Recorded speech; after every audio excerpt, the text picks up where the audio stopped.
I have 3 carcasses in here, which ends up being close to about 2 pounds of chicken bones. And then I just put 100 ounces of water in there.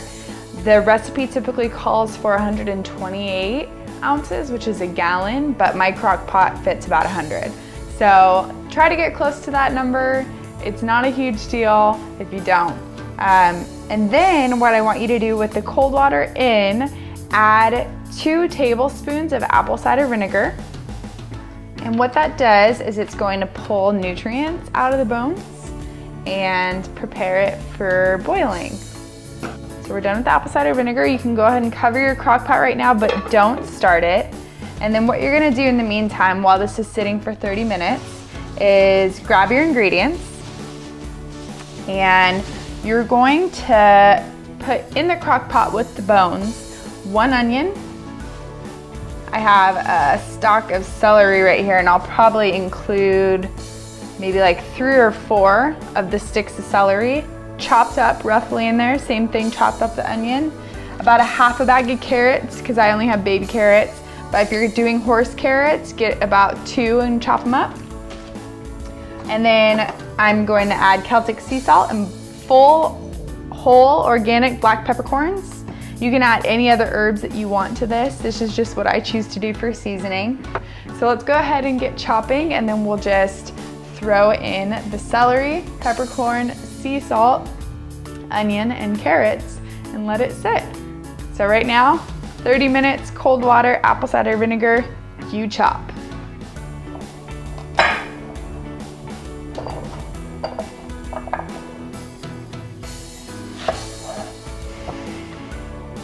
So what the veggies are going to do is add different nutrients to the bone broth.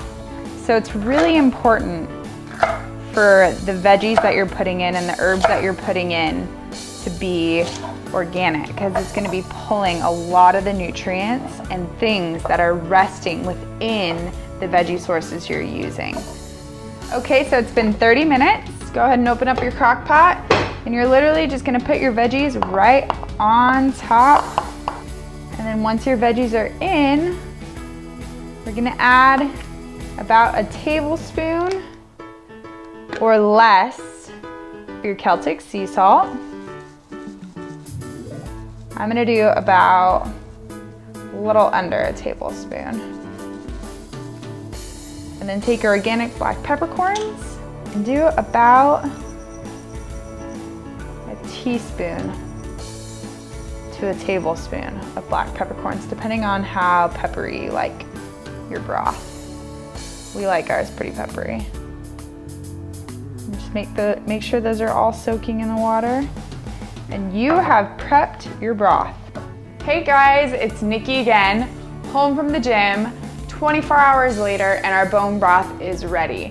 Your house probably smells amazing. You probably woke up this morning and you're like, whoa, what's that smell? Did I leave something cooking? And you remembered your crock pot was running, because they do that every time. So I still have mine on warm, and I'm going to turn it off.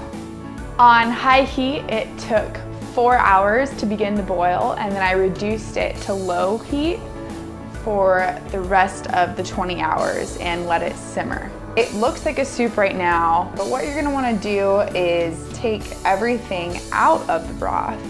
And what I do is I use a spoon with holes in it, and you can use any form of a strainer if you want, but I don't have one that large.